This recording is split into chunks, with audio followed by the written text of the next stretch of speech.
datado mais antigo que se tem sobre o uso das ervas é na China. É um imperador chinês chamado Shen Hung, eu não sei exatamente como pronuncia, e ele discorre sobre o uso medicinal das plantas e foi escrito em 3700 a.C. Isso é um datado, é um compêndio, digamos assim, que ele tem escrito, o que se tem de mais antigo escrito. Não pela prática, não pelo conhecimento, como foi dito desde os primórdios, as pessoas já começavam a identificar.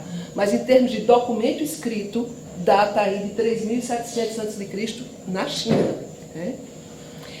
Ato contínuo seguem os egípcios, né, que deixam os papiros, e é interessante dos egípcios, do uso das ervas, o que mais destacou foi justamente a técnica de embalsamento, que até hoje não foi superada, a forma como eles faziam embalsamento com as ervas. Né? É o de maior destaque entre os egípcios, e os papiros mais famosos foi justamente de 1500 a.C., um pouco mais lá na frente. Né? Mas essa técnica de embalsamento com ervas, que até hoje não foi superada. Né? A capacidade que eles tinham de embalsamar corpos. Depois a gente vai, né, na época dos historiadores da Antiguidade, o Jardim Suspenso da Babilônia. Quem já ouviu falar, né? Nabucodonosor. E ele foi identificado que entre flores e árvores eles plantavam ervas, que era alecrim e açafrão. Né? Dentro do Jardim Suspenso, além das árvores, das flores, você tinha ervas entre elas, já era um cultivo naquela época também. Né? E na Índia, né, por volta de 1000 a.C., é o apogeu das ervas medicinais. Né? O objetivo que eles utilizavam mais das ervas era justamente descobrir como utilizar as ervas para prolongar a vida. Esse era o grande objetivo deles, os hindus. Né? E a principal fonte de conhecimento para tal eram as ervas, para eles, filha dos deuses. Né? Então eles se utilizavam das ervas, buscavam através disso como prolongar a vida. Esse era o grande objetivo dos hindus. Quero viver muito. Né? E encontraram nas ervas a possibilidade de demonstrar isso, de buscar isso. Já na Grécia, a gente já está chegando aqui na Grécia, né? O pai da botânica, chamado Teofrasto, era um discípulo de Aristóteles e Platão e descreveu 450 tipos de árvores, flores e ervas em geral. Então você já vê aí um estudo mais apurado, um estudo mais delineado das ervas na Grécia antiga, né? Por Teofrasto, conhecido como pai da botânica.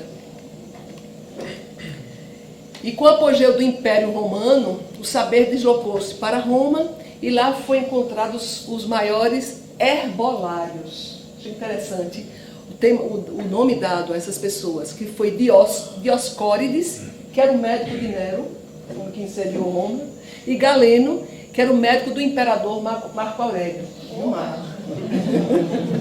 Então, essas duas criaturas aí, Galeno e Dioscórides, eram os profundos conhecedores herbolários da época do Império Romano. Né? Eles merecem destaque nessa época. Depois, com o declínio do Império Romano, a importância, né, dessa medicina das ervas se volta novamente para o Oriente, né? E aí ganha destaque uma pessoa chamada Avicena, conhecido como príncipe dos médicos. E tinha 3 ervas que eles utilizavam muito, que era lavanda, camomila e menta, nos seus preparos médicos. Né? Essas 3 ervas ganham destaque na utilização desse Avicena, conhecido como príncipe dos médicos. E como médico, fazia uso das ervas. Depois, outra coisa interessante, na Idade Média, a gente sai aí, né, do Oriente mais uma vez e entra na Idade Média, e nessa época, interessante que são os mosteiros que se tornam centros importantes do estudo das ervas. Né? Os livros e manuscritos existentes, que muitos deles tidos como de bruxaria, essa época da Idade Média foi essa coisa de não entender essa situação e achar que tudo isso era bruxaria, né? Eles foram recolhidos pelos monges, que se apoderaram justamente desse saber. Mas eles, talvez para fora, isso era bruxaria. Mas internamente eles se valeram desses escritos e desses estudos para poder buscar e pesquisar e desenvolver ainda mais. Então, ao redor das igrejas, mosteiros e conventos foram cultivados ervas utilizadas como alimentos, bebidas e medicamentos. Tá? Isso é a passagem da Idade Média e o centro foco foram justamente os mosteiros. apesar da igreja combater, né, toda essa atividade. Já no Brasil, o padre José de Anchieta, em suas cartas, ele tentou despertar os superiores da riqueza que era a flora e a medicina indígena, mas em vão. Os portugueses não acataram as informações do padre José de Anchieta, que estabeleceu um destaque grande, e quando chegou aqui no Brasil, para ver a riqueza que era a flora, né, do país, mas das cartas dele viraram meras cartas e não teve digamos assim, o reconhecimento, e não foi abraçado pela corte portuguesa, até pelos seus superiores, até pelos religiosos, como uma grande oportunidade de cura das plantas no país recém-descoberto, né? nesse local recém-descoberto.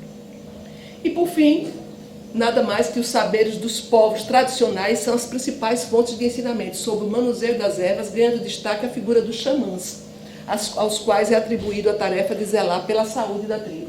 Ninguém melhor para conhecer erva do que os próprios indígenas, né? E acredito que a vida do negro para o Brasil, com certeza eles ganharam muito conhecimento e entendimento daqueles que já habitavam aquele espaço, que eram os índios, né? Ninguém melhor do que eles para informar, para conhecer, enfim, para orientar o melhor uso delas, né? E através dos xamãs, ok? Então, isso aqui é só um breve resumo para a gente entender como é que isso se dá ao longo da história, né, da civilização humana por determinadas épocas. Lógico que tem muito mais informação, mas aqui não era o caso da gente aprofundar. É só para se ter uma ideia de como isso caminhou ao longo do tempo, né? Bom, ervas na Umbanda. Tem um ditado muito conhecido, Coci Eue, Coci Orixá, que é sem erva, sem orixá, né? E é assim que se diz quando se quer fazer referência ao orixá das ervas, que é o Sanho, né? Pois sem as ervas não tem axé, não tem o culto ao orixá, não tem umbanda. Essa é a regra número 1 dos cultos dos orixás. Vai conversar um pouco, bem mais sobre algumas coisas, né? Filha de Ossan, e quem mais? Patrícia também. Também. É santo. Eu não conhecia não. Então, vamos lá. Classificação das ervas quanto à ação, né? São 3 classificações que é dada. São as ervas quentes e agressivas. São ervas que podem agredir as energias negativas, né? Elas dissolvem lavas astrais, miasmas, cascões energéticos. Ela vem com essa força mesmo.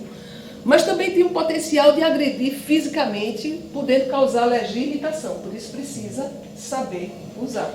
É aquela história aqui do comigo ninguém pode, que a gente comentou, da aroeira, né? São ervas quentes, são ervas fortes e que têm um grande poder, como dito, né? de dissolver essas lavas, de combater o mal mesmo, mas que precisa saber ser usada, porque senão ela pode, inclusive, prejudicar a pessoa no manuseio, né? São essas ervas que têm o potencial de descarregos e geralmente são atribuídas a Exu e a Ogum. O próximo são as ervas mornas, né? E aí a gente traz como exemplo a alfazema. São ervas que equilibram o fator energético do médium, né? São ervas que podem equilibrar e restaurar energias, o famoso banho de energização. Ela é muito utilizada no banho de energização. A alfazema é um dos mais usados, ervas mornas, né? E por fim, as ervas frias são usados geralmente após a energização e limpeza. Podem ser atribuídas aos bons fluidos energéticos e também como preparatórios para giras. O boldo é uma erva fria, né? Manjericão também? Tem vários exemplos. Ela né? pode ser morna ou fria, dependendo do tipo de coisa que você vai usar. Por exemplo, nas ritualísticas, como o Mano falou, dos amacis, de limpeza, dos objetos de ritualística, a gente usa o que? As ervas frias. Frias ou específicas. Quando trata do orixá, Oxalá, por exemplo, que é tapete de Oxalá, o boldo, a gente chama essas ervas frias mesmo, porque são orixás frios. Existem orixás quentes, né? Ogum, Exu, Yansan, são orixás quentes. E os orixás frios também, que são Oxalá, geralmente Xanguairá. Tem os orixás que são mais assim, mais voltados, os funfuns, né? Principalmente orixás funfuns, que são os orixás que vestem branco e que nas suas ritualísticas geralmente não pode ser inclusive no horário quente, num dia quente, geralmente faz à noite, as ritualísticas internas deles, como oferendas, como pratos. Vocês percebem que você vai fazer uma oferenda para Oxalá, você ferve o milho branco, mas deixa esfriar, você não coloca quente, né? Diferente de Xangô, que você bate, né,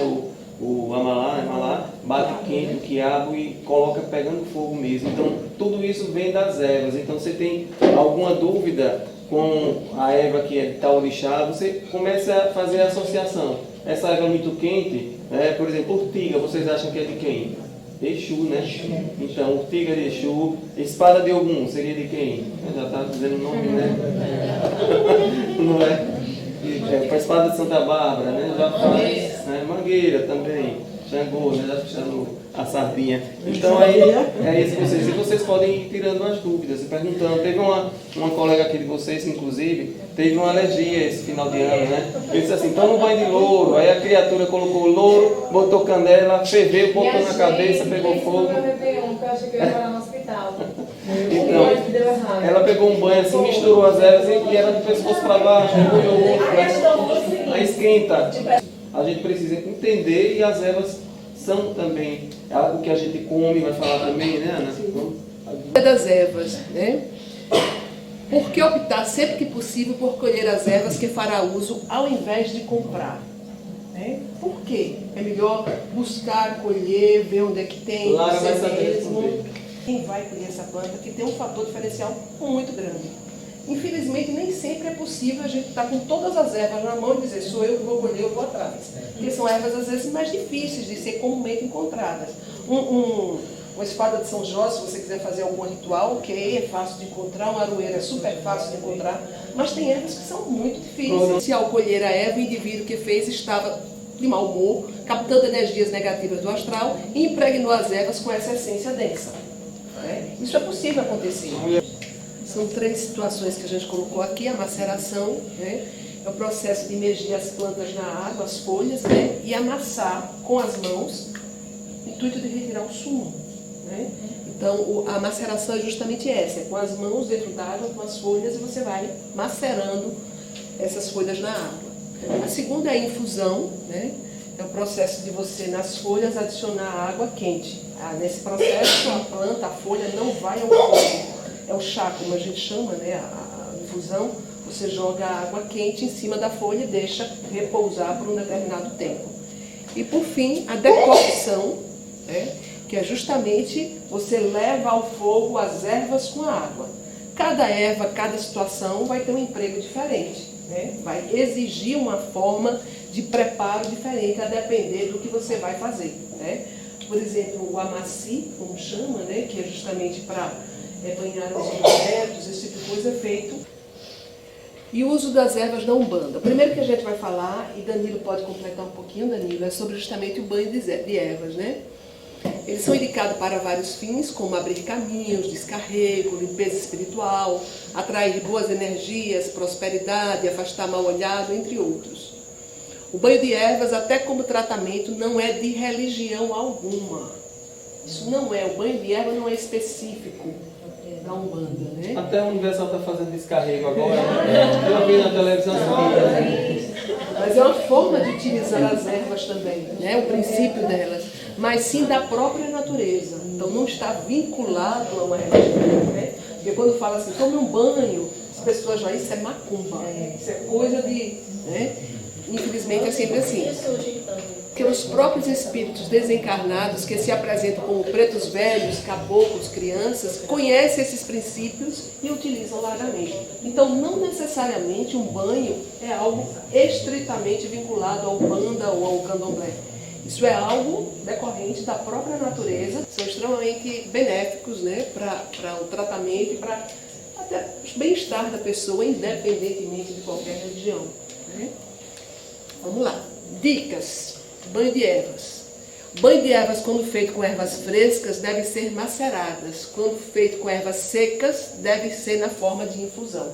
Porque a erva seca você não consegue macerar, né? Então, se você tem a erva seca para fazer um banho, então use da infusão, né? O banho de descarrego deve ser tomado à noite antes de dormir. Outros tipos de banho podem ser tomados a qualquer hora do dia, mas indicado, né, que seja à noite antes de dormir o de descarrego.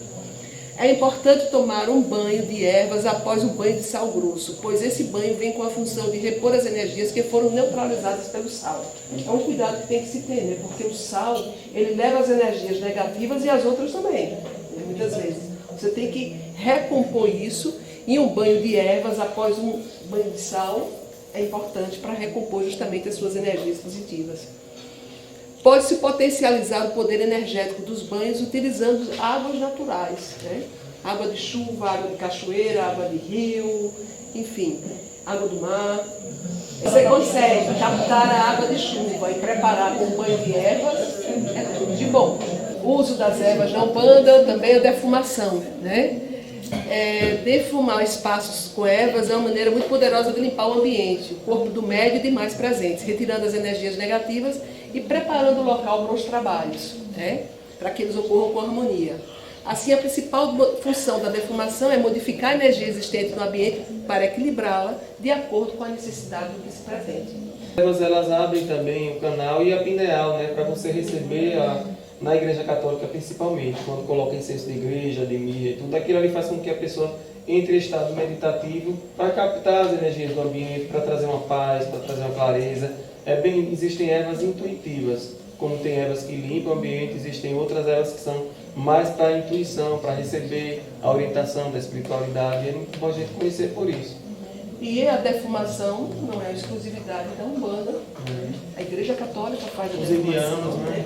Os indianos fazem a defumação, não sei, em outros locais. Mas enfim, não é uma exclusividade, mais uma vez, né? É uma forma também de utilização das ervas no intuito de restabelecer a energia do ambiente, independente de qualquer coisa.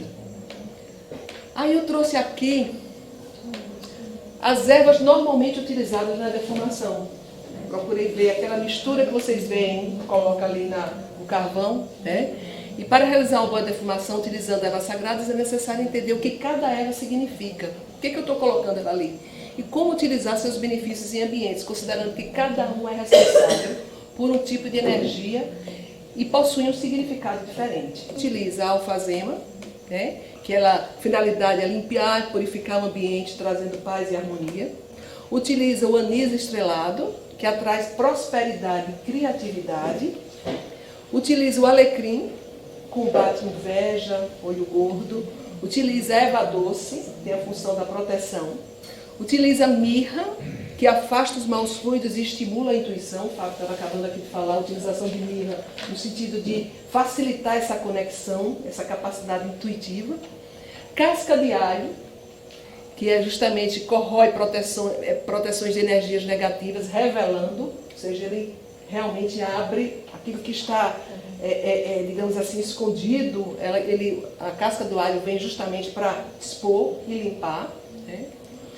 E isso nas ervas. Mas na defumação se utiliza também as resinas, né? São dois tipos de resinas que se utiliza aqui. A mescla, que é como o meu breu branco, né? Atua como limpador astral e sua fumaça perfumosa traz bem-estar e harmonização. Ela tem um cheiro bem característico. E o incenso de igreja, que é para purificação e relaxamento, muito característico. É de uma resina também, de uma árvore. Todas as duas são as resinas de árvore. Tá? Vamos lá. O uso de ervas na Umbanda ainda, chás, né? As ervas podem curar de forma muito mais barata e muito mais eficaz. Não abrindo mão da medicina, da terapia, não é isso. Mas o chá, um bom chá, ele pode ser um excelente coadjuvante no processo de um tratamento da pessoa, né? E muitas vezes ele por si só é suficiente para isso. Mas assim, as pessoas aqui não se substituem as coisas, porque muitas vezes cada caso é um caso. Mas eu, por exemplo, não abro mão na minha casa de ter noz moscada e pichilim. Não existe nada melhor do que para trato digestivo do que essas duas coisas. É impressionante. Enxaqueca, tiro queda, é fantástico. Não abro mão. Os chás potencializam os benefícios específicos de cada planta e ainda ajudam no metabolismo e na desintoxicação, né? Mas atenção, cuidado com o uso de plantas ervas para consumo interno. Algumas delas são mortalmente tóxicas. Não são tóxicas, não. São mortalmente tóxicas, alguns tipos. Fiquem atentos ao uso indicado pelas entidades nas consultas. Porque às vezes a entidade passa um banho, a pessoa não se apercebe, vai lá e toma um chá. E uma erva, por ser da natureza, ela pode causar um prejuízo enorme. Inclusive abortivas, né? Sim, sim, e inclusive veneno, né? Veneno mesmo. E você precisa ter muito cuidado como fazer o uso e estar atento às orientações. Porque essa orientação não ser dada da forma correta, né? E às vezes as pessoas, por exemplo, mandou tomar um banho de... Comigo que ninguém pode. Não, de menina. Ela botou canela, botou não sei o que, botou não sei o que, botou lá pra dentro, né? Então é com parcimônia, não é porque é natural que eu posso tudo, né? Os venenos também existem na natureza e precisam ter todo o cuidado possível na hora de ser utilizado, ok? Não sabe? Pergunta, mas não vá apostando que está tudo bem e que eu posso fazer uso da melhor forma, né? Ok? Principalmente de uso interno, de consumo interno, precisa ter cuidado. As misturas, benzimento, benzedura ou benzeção. Todos os três termos estão corretos, viu? Benzimento, benzedura ou benzeção. A prática do benzimento é uma das principais marcas dos pretos velhos na Umbanda e contribui para solucionar problemas do campo espiritual ou físico. A gente chama aqui a atenção do preto velho, não que seja exclusividade do preto velho, mas é algo muito intrínseco, é algo muito peculiar dos pretos velhos, o benzer, né? O benzimento. Além de ser feito com galhos e ervas específicas, utiliza-se também rosário, gestos como sinal da cruz, estalar de dedos, assobios, baforadas de cachimbo ou charuto, reza e invocações. De vez em quando a gente está aqui no hospital, o pai Damião fica louco atrás de um terço. Preciso de um terço. Um rosário, né? E utilize muito aqui para poder fazer todos os benzimentos que são necessários para determinado tipo de pessoa, né? Independente de qualquer coisa. Então, é isso. Eu achei interessante a utilização dos três termos, porque às vezes as pessoas não é benzimento, não. Os três termos estão corretos. Utilização, os sacudimentos, né? É uma limpeza profunda, né? Eficaz, espiritual e ao mesmo tempo uma reorganização energética, né? Pode ser feita em pessoas ou ambientes. Né?